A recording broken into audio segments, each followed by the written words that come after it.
July 22nd marks a special milestone for this channel because it officially turns 10 years old.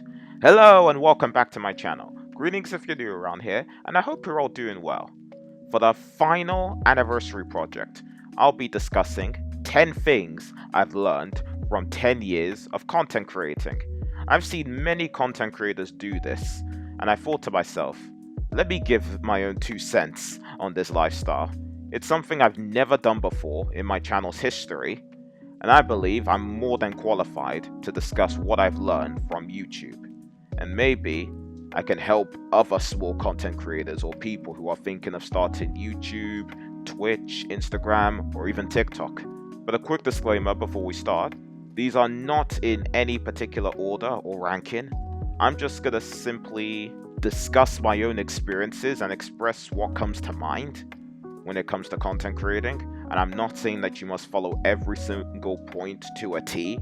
That's not what I'm saying, because not everybody is the same in regards to how they approach content. These are just guides on how you would go about creating content. Who knows? You might find some of these tips useful.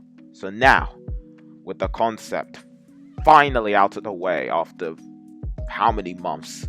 Like 4 months of me teasing this, I finally revealed it. With the concept out of the way, let's dive right into this, shall we? Remember when I said all 4 projects were hints on what the final project will be about? Well, it really all comes down to this first section, and I'd say one of the most important things about creating content. You gotta find yourself. So what that means is finding a niche or a style that you enjoy and using it to the max. Like for me, it's always been about gaming. I've been playing games since 2008, 2009. Having said that, your content should have a specific genre or genres that you enjoy playing, so that your content isn't too broad, and so that the infamous YouTube algorithm can put you in the radar. I don't know if it's the same for other platforms, but I would imagine it is. I'm not going to say that your content should only be about whatever type of content you select, because that would be too narrow and too linear. You don't want to be a one-trick wonder in this lifestyle. Believe me, you'll be stagnant otherwise. But in the same vein, you don't want to be too broad, because you'll overwork yourself with the sheer amount of content. And this is the next thing I'm going to say, which also ties back to what I said in the beginning. Your content won't feel unique, hence why finding your niche is crucial. You gotta have a unique flair about what you produce to get people's attention. For example, you like playing Soulsborne games. Great, but you also like playing horror games and shooter games. Amazing, but you also like doing several other genres in gaming, or even several other genres in general, such as vlogs, reaction videos, fashion videos, sports talks, whatever. You see what I mean?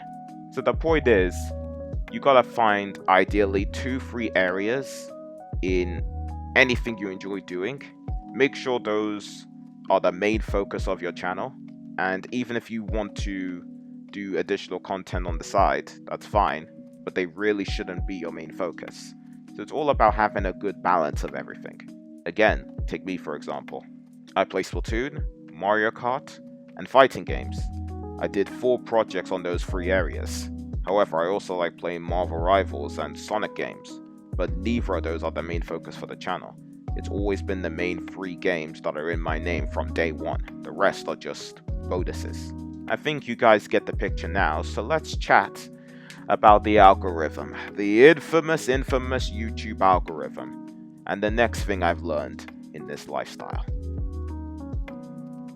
So I'm not going to go into depth on how the algorithm works, because I'm still trying to figure it out myself. And there's plenty of other videos on YouTube that go and explain the algorithm in full detail. But what I will say is, don't worry about it. Just keep on producing content and don't let it stress you. Some videos will start with low views, but the moment your content gets within the algorithm radar, your viewership and subs start to increase. Maybe by a mile, maybe by a small portion. Even some where they're in the void of in between. But either way, consistency is key. This is actually something I realized recently with the 2 Marvel Rivals videos I released not too long ago. They started at very low views, like the lowest I've ever seen in almost 10 years. A couple days later, the views increased because they were in the YouTube algorithm radar. So don't let it stress you out. Keep on pushing until you get near the radar, and you'll be able to see improvement in viewership or subscribers on your channel. Okay, the next thing I learned when it comes to content is time. Not just giving yourself time to make content, no, but actually managing all the hurdles that come with it. Like if something happens in the video that causes problems, that could lead to a video delay, finding a schedule for your videos you want to edit, giving yourself time to create thumbnails. Effectively, all of that leads to time management. And time management in this lifestyle is paramount. Now, I may or may not have said this in every section so far, but I'm pretty sure I have. Almost every single section in this video is just as important as each other, and having a good management of everything is definitely up there. The best way to manage your time, from my own experience, is to have a notepad or using your notes app on your phone to break it all down. So arrange a time to record a 20-minute or 40-minute video, whatever. Then arrange a time to work on editing the video, etc., etc. Maybe you want to work on the thumbnail earlier or after the video, as it's already been edited and finalized. Or arrange a time slot to do a YouTube short or a reel or a TikTok. Whatever the case may be. Breaking all of those hurdles into sections, small sections, is extremely beneficial for seeing the wood through the trees, and it can relieve you from the stress. We've all been there, we all know what that's like. But what about scenarios where something goes wrong within the video itself? I don't know, I haven't been in those situations before, and I might as well end off the video here. Just joking. In those situations, adaptability and improvisation are your compadres. So I'll give you an example in some of my recent videos, and it's even happened in some of my older videos. There were issues with the game audio, some footage got frozen, mic audio issues as well, all of which occurred unnoticed, and all of those can occur unnoticed. But by the time I finished recording, the video was already done. If those issues are not that noticeable, then it's best to just ignore or cut out that issue in whatever editing software you're using. Add in music or sound effects or reducing the audio on that specific issue can help. But if it's something where you've exhausted all options and nothing is changing, then your best course of action is to re-record that section of the video entirely. Or if that's too long, remove it from the video entirely, as long as it's not too detrimental to the overall video and its premise. Worst case scenario is that you'll have to explain to your viewers what's going on. So all of these scenarios I listed out are just some of many different encounters and hurdles you can face in this section or in this YouTube lifestyle. But remember, adaptability, basically adapting to the situation that occurs and responding to it effectively. Improvisation, changing the direction of your initial plan to counter an obstacle when things don't go to plan. These two things are essentially your dual-wielding swords to combat hurdles. Planning is another thing that comes with managing all of these areas in making content actually. Having an initial concept of a video gives you a clear direction on what to do so that you don't have to go off script or winging it or going autopilot all the time. So, that's just 3 things I've covered so far. It's quite heavy loaded, isn't it? Not to worry, the next thing isn't as huge as the others regarding information, or at least in my opinion. But like I said before, each section is just as important as each other, but some are definitely more crucial than others. Which leads me to this. Thumbnails, banners, and profile pictures. Although most people know how important these 3 areas are when it comes to content creating, I won't go into too much detail on how important they are, or why, not how, but why they're so important, because most people would know. But what I will say is, just like the first section, where you gotta find yourself when it comes to the content you produce, you also gotta find the cosmetic style for your thumbnails, banners, or profile pictures that resonates with you on your YouTube channel, Instagram, Not so much Twitch, but for banners and profile pictures, yeah. And TikTok as well, obviously, and so on and so forth. So with profile pictures, you don't have to design your own profile pictures. I mean, you can if you're an artist, or if you can grab images of characters you like from the internet and just Photoshop them to your liking.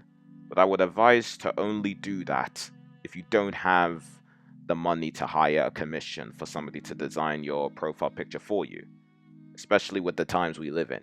For example, with me, it was all of the above. In the early stages of my channel, I did everything on my own, including the profile pictures, until 2018, where I hired someone to do the profile pictures for me. And since then, I've hired people to design my profile pictures. Some even did it for me for free of charge. It's funny how connections work, isn't it? But anyway, since my channel focuses on 3 different games, the profile picture was obviously gonna be something that represents my channel. And to no one's surprise, it ended up being an Inkling avatar, who would have thought? But in short, you gotta find a style for your profile picture that matches with your content that you produce. It could also be a logo as well. I remember I tried to do a logo for my profile picture, but then I decided not to, because at the time, a logo just didn't feel right for my channel, nor did it make any sense for my channel. My name is already appealing enough as it is. No need to do a cool logo on top of it. All that I said about profile pictures applies to banners and thumbnails as well, hence why I'm not going to go over those too much. That being said, I do want to point out about thumbnails specifically, but you can also apply it to the others as well. You don't need to follow or copy any trends or styles of thumbnails you see online just because it's popular or because it's the new norm or status quo. Take inspirations from thumbnails you see online, but don't do a carbon copy, because you're ultimately putting yourself at a disadvantage regarding views and their engagement. They'll start comparing your content to other people, not knowing the type of content you produce or your creativity directly or subconsciously. Especially in this modern age where attention span is so finite. Even saying that it's finite is an understatement. Although you don't judge a book by its cover because you haven't read the book, first impressions do count, because we as humans tend to judge people based off of appearance. But that's just me being general, because not everybody acts like that. So, the next thing I've learned is having a good editing software. So I'm not going to go over which editing software is the best to use. Any one of them can work. Even if you have a MacBook like me and you're using iMovie, like how I used to use iMovie to edit my videos before moving to DaVinci. I even tried to use Premiere Pro, but 16-year-old me wasn't a fan of how complicated the layout felt. So I switched back to iMovie until I found out about DaVinci Resolved. DaVinci Resolve, not resolved. But anyway, having a good editing software with a decent amount of features for editing, even if you're on free trial, can help a lot with the quality of videos you put out. Sure, commentary and engagement are important, but good editing skills can help with keeping your audience interested, especially when you make extremely long videos or videos that are over 15 minutes. So, what happens if you don't know how to edit videos, or make cool transitions, or add in cool clips? Just practice. Constant practicing. Watching other people, how they utilize their editing software if you're using the same software as them. Learning how to do cool transitions, or just watching your everyday YouTube videos can help with finding some inspiration for video editing. How? Because you're not just looking at videos from a viewer's perspective anymore. You're looking at them from a creator's view. You can still enjoy videos. I'm not saying you have to always look at videos from a creator's perspective. I'm just saying that actually making the content yourself or with the aid of someone else lets you view a lot of content in YouTube differently. So in a nutshell, good editing skills, or just good editing software in general, elevates the video quality because it helps with keeping viewers engaged, and the way to go about doing that is to just constantly practice and constantly grind. And of course, as I said before, consistency is key. then you'll be able to improve as time goes on. Whether that's fast progression or more precise, careful progression, that depends on how fast you pick up things. Phew! Now we can breathe. Because we're halfway done. Just a couple more points left. Yeah, 5 things, and we're only halfway through. That's a decade's worth of knowledge. God, I'm sounding like an old-timer in a young 23-year-old's body. Dang, just dang. Anyways, let's get to the next point. Now, I briefly mentioned commentary in the last section, but now we're going to go into a bit more detail here. Commentary and how you pace yourself in videos is another crucial aspect of content creating. Like I mentioned in the 4th section on when I was talking about thumbnails and banners and profile pictures, the current generation has an extremely short attention span, as short as a goldfish. So you have to make sure that you put your point across effectively so that you don't bore your audience, but still make sure that your videos are entertaining and engaging. For example, if I talk slowly like this, it's monotonous, so most people would just disengage from the video entirely. But when I talk quicker and put my point across without overwhelming viewers or myself for that matter, more people will be interested in what I have to say. And by the way, I'm not trying to mock people who do talk like that. I'm just saying that you don't want to bore your audience with that because they're going to be uninterested. So you get the point when it comes to pacing yourself. But what about commentary? Commentary gives you a chance to express your personality, and it also plays a large part in keeping your viewers engaged, because creating content isn't just about cool thumbnails or high quality video resolution. It's about expressing yourself and how you present yourself in videos. Whether that's being witty, honest, daring, intelligent, whatever the case may be, being able to show your character in videos, and this is just what I believe as well, the ability to express who you are is the most important aspect in this entire list of things that I've learned on this platform. But I'm going to have to stop there because the rest of what I want to say when it comes to commentary ties in with the last point, so I'll save it for now. So I've definitely made my mark with pacing and commentary despite it being a bit brief, but we'll come back to it later. Let's move down to the comment section and talk about that as the 7th thing I've learned here on YouTube. So, to first address the elephant in the room, the commentary section is not one of the things I've learned on YouTube. Absolutely not. I was not a total novice when I started. I was watching many different YouTube videos for years prior to my time as a content creator. And besides, comment section is pretty self-explanatory. So that's not the thing that I've learned on here. Oh no. It's what comes with the comment section that I've learned. That thing I'm alluding to is the internet trolls.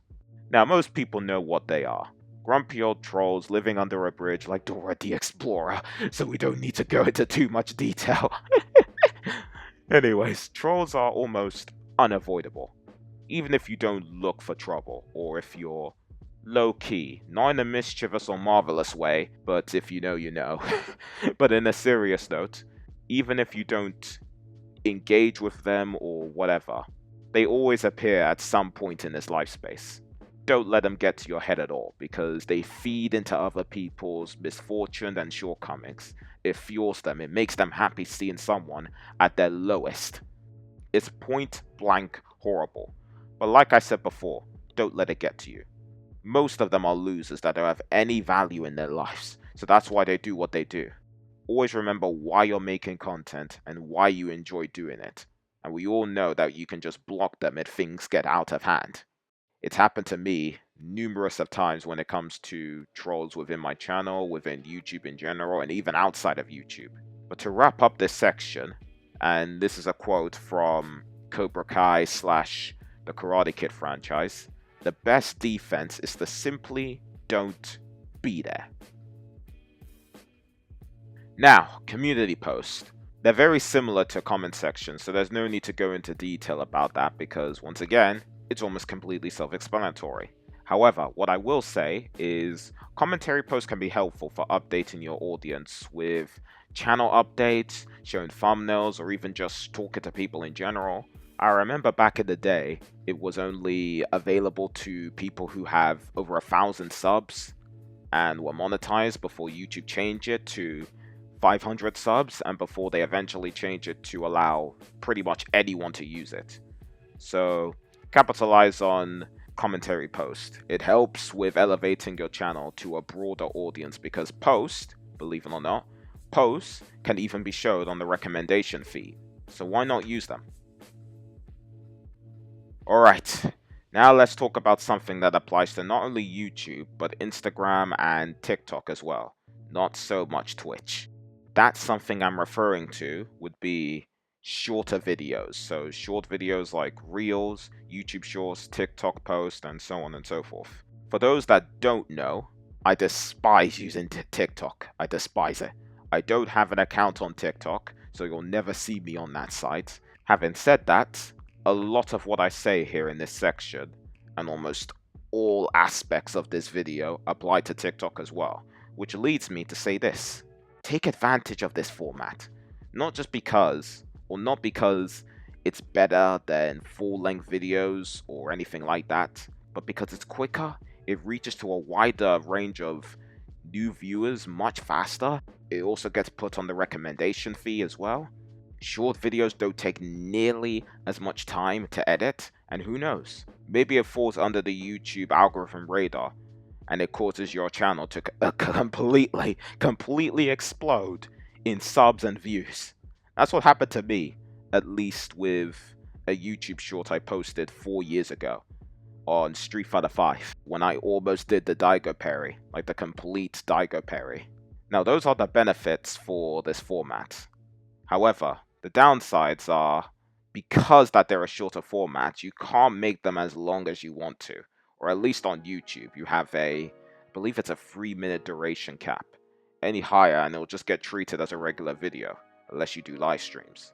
I can't really speak for Instagram and TikTok if they also have a duration like this, but I know for YouTube it does. Lucky for us, this is where pacing, commentary, and video editing take action, the 5th and 6th sections of this video. This is where you gotta pace yourself effectively to make sure that you put your points across, make sure your footage is well organized and well edited, or edited well enough so that it doesn't feel long, because as we discussed earlier, attention span is short in this generation. I did even mention that you could also use background music on your shorter videos, but I mention it now because good soundtrack also helps with keeping the energy and engagement moving as well. Now, we're on the final section. We've discussed finding yourself when it comes to content, having good management, thumbnails, editing, community posts, shorter videos, and so forth. But I believe the one thing that I've learned on YouTube that's more important than anything else in this final anniversary video project is this. Just be yourself. Be your authentic self and stay true to yourself. Because the ability to express who you are is the most important aspect I've learned on this platform. And also the most important, valuable part about being a content creator. I mentioned this in the 6th section. I was going to save what I was going to say about commentary because it connects with this final point, which means some elaboration. If people don't like the type of person you are for whatever reason or how you're commenting on videos, don't waste your time with them. At the end of the day, they don't know you. All they see is someone being passionate on the content you're trying to produce. Unless there's valid points or criticism, and you can always tell if criticism is valid or not, don't even give them the time of day. Like I've already said in the 7th section, you could always block them if they continue, or if things get out of hand. Don't let the sheer amount of information, time, and energy you need for this lifestyle overwhelm you. All of these sections I've listed here, they take time. Some videos can be quite demanding, even if the concept, editing, or thumbnails or whatever even if they're very, very simplistic. But remember, consistency, and I've always said this, but it is true, consistency is key to improvement. And this is another thing I wanted to say. It's unlikely for your content to be completely popular overnight or the moment you start uploading. All of these examples I mentioned, like with my one of my YouTube shorts that I did 4 years ago with the Daigo pair and whatnot, it didn't blow up in popularity overnight. It took a while before it shot through the roof, with the views and subs progressively increasing for months before it all went down. Same thing with my most recent Marvel Rivals video, and the same thing with most of my YouTube shorts, even some of my older videos. Same thing with almost all of my videos in general, really. So you're not guaranteed to do exceptionally well on any social media platform, not just YouTube. But there's a benefit to that. It keeps you grounded, keeps you humble, and it gives you a chance to build a foundation of your channel. And the final thing I'm going to mention for this section. Some people say, fake it till you make it. I personally don't agree with that, because eventually the faker will catch up with you. It can work with some people, but for me and in life in general, I wouldn't recommend it. What I can advise is do it until you make it. Keep working, keep grinding, keep working smart until eventually the results will speak for themselves. With that, I believe that concludes all the 10 things I've learned on YouTube throughout the 10 years of me being a content creator. However, there are a couple of things that I think are worth mentioning in this video, so I'll just quickly go over them. So think of these as honorable mentions, or DLC if you will. DLC of what I've already talked about. But anyway, first, live streams on YouTube, Twitch, Instagram, and TikTok. Essentially, they all follow almost the exact same logic, so you can use nearly every single section I discussed in this final project, except all of it is done in real time, hence why they're called live streams. Second, recording software. OBS and Streamlabs OBS is usually where you should go for recording. There's also XSplits, but I don't even know if people still use that, and I don't even know if it's still a thing. There's plenty of videos that talk about OBS on YouTube and how it's set up, so I won't go into too much detail here. But if your videos are vlog-based, then obviously you would need a camera, or just have a phone. I'm not the right guy to go to when it comes to vlogs, because I've only done it a few times, and that was all on my phone, and that was all several years ago in fact. But anyway, third thing I want to mention, game capture cards. This only applies if you're a gamer. I use August Game Capture. No, I don't use Elgato. I tried to use Elgato 5 years back, but it caused me a lot of issues on my MacBook, so I couldn't use it. And at the time, it cost way too much money, so I never bought another one. And if you don't know, August Game Capture is an alternative for Elgato. And speaking of alternatives, there's probably several cheaper alternatives to Elgato, so I would recommend searching on Amazon or on eBay or wherever for that. Fourth is Facecam, mic, game audio. Game audio if you're a gamer. You want to make sure you have a decent camera and mic quality. It doesn't have to be 4K or anything like that, and it doesn't have to be completely separate from your computer. Just make sure people can see you. Like this. Also, surprise! I decided to show my face for a bit because I haven't showed my face in a long time, and I thought it'd be helpful to show my face in this section. But anyways, make sure that your audience can see your face if you want to show your face, like this for example.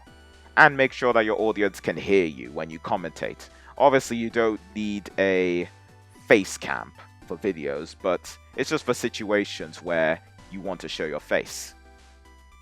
Alright, back to my Inkling avatar for this last part. Yes, I know you saw my face, but we ain't gonna show it for the rest of this video. We start with Inkling avatar, we end with Inkling avatar.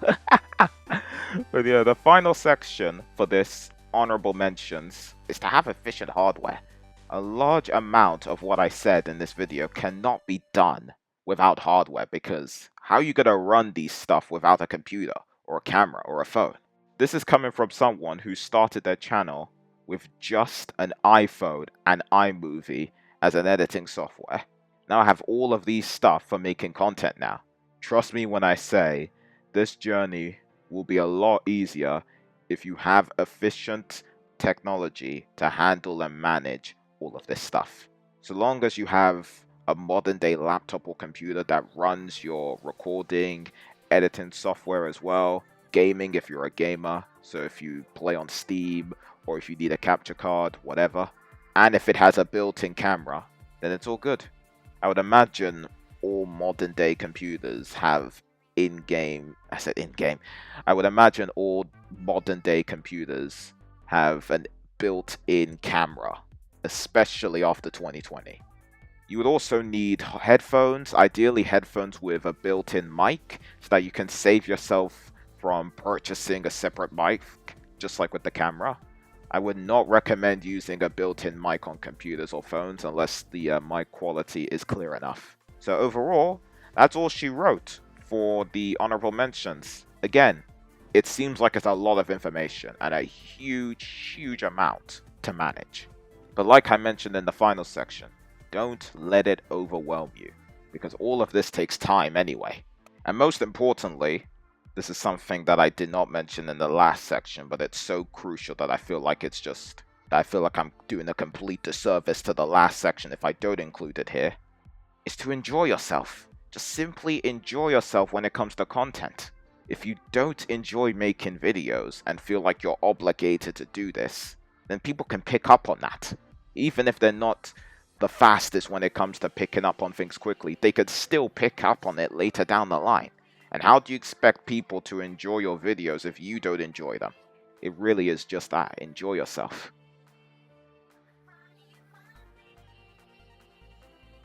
Wow, to think I actually managed to pull off sharing my experiences when it comes to being a content creator.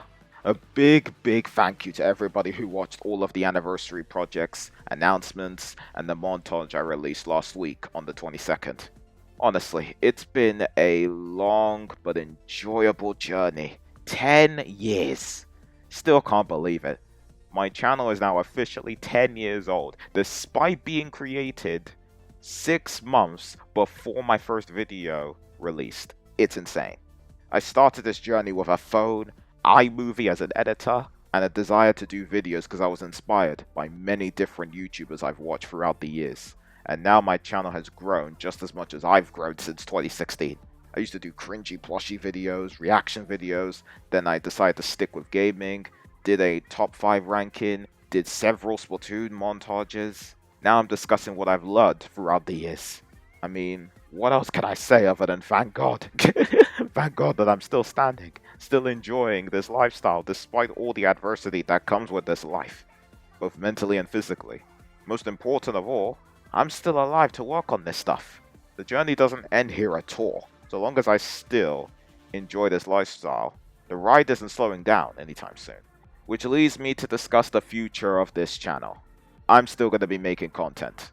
I'm not calling it quits or waving the white flag anytime soon, which means I'm still going to be making content throughout 2026 and 2027 onwards.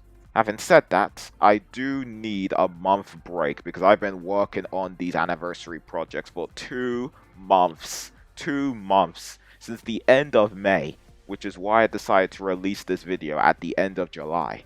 Think of it as a full circle situation. I also think this will be the last time I do extravagant anniversary projects like this for a long time, because these past 2 months took a lot of effort and energy to make, and they took a lot of effort and energy out of me as well.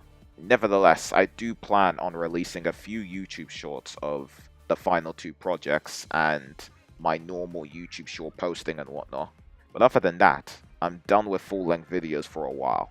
Having said that, when I do return, on August 23rd, I'll return with a game that I've never done on the channel before, but it's a game that I used to love watching YouTube videos on, and it recently got a remaster, so I want to dip my foot into the water and see how that goes.